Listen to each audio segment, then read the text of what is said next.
You remember the 1988 comedy Big with Tom Hanks. Suddenly a teenage boy wakes up as an adult. It's just the greatest movie. A movie in theaters now flips this premise. An adult wakes up little. Here to tell us if it's worth the trip from Paul's Trip to the Movies, it is Paul McGuire Grimes. Hi, Paul. Nice Hi, to see how are you? I'm doing great, and I didn't know anything about this movie, and I love Big so much. It's a little movie that's opening in theaters this weekend. It stars Regina Hall as the CEO of this tech company. She's actually feared by her employees due to how mean she is. And then one day she wakes up in the body of her 13-year-old self to kind of realize what it's like to be bullied again. Wow. So that's Marsai Martin, who people may know from Blackish, who plays the younger character, and then Issa Rae plays her assistant in the movie. Okay, now I want to know, is this as charming? Is it fun? Do they get the perspectives right? They do. So it's a little bit of Big as well as The Devil Wears Prada. So there's a lot of really light humor in it. It's a cute movie. And I think it's really good for moms and daughters because there's really good messages in it about bullying.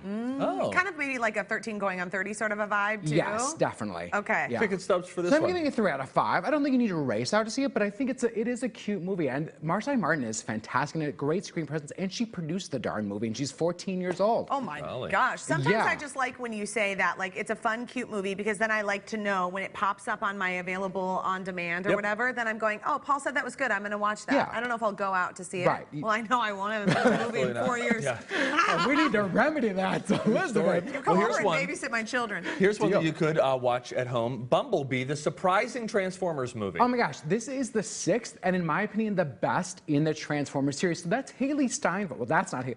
That's Haley Steinfeld as Charlie. She turns 18 and decides to fix up this junker beetle, which turns out to be the Transformer Bumblebee. Why does this movie work better than the Transformers predecessors? Because it's light, it's entertaining, it's only 2 hours as opposed to 3 hours. Thank the Lord. Seriously, and it never takes itself too seriously. It's set in the 80s, so you have a lot of good 80s music in as well. And Haley Steinfeld has such great screen presence. She's lovely, and it's just a cute kind of banter between her and Bumblebee as a kind of friends. I think there are like 2% of movies that can survive a 3-hour runtime. That feels like the right really? percentage. Like, so it just is very small. Yeah. And Transformers is not one of them. I don't, I would not classify Bumblebee, it as good. such. Okay, that's great. You can get that at home. All right, so earlier I was on Twitter, and I was like, whoa, why is this trending? Why We're is Star Wars blowing up. trending? Wait a minute, what's going on? What Is was there a happening? new trailer for Star Wars Episode 9? This premiered at Star Wars Celebration in Chicago today. That a whole panel about Episode 9. So let's take a look at this trailer.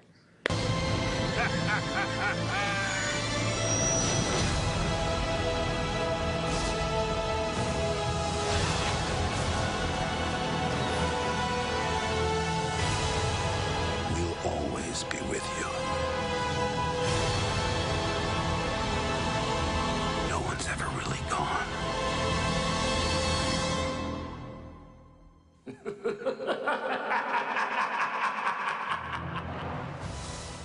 Who's laughing there? That's Emperor Palpatine. We had no idea that he was going to return for this movie. Oh, man. This is going to be coming out December 20th. It's the end of this new trilogy. So J.J. Abrams, who wrote and directed The Force Awakens, is now back to kind of bookend this. And, you know, everybody, The Force Awakens was widely loved, and then The Last Jedi, it was a little more tepid of a response by comparison. J.J. Abrams now back to, hopefully, to end it with a bang. Yes, and what we're finding out with this one is that it's going to take place sometime after the events of The Last Jedi. We don't know how much time has passed. The core group of new characters are back together again on this journey.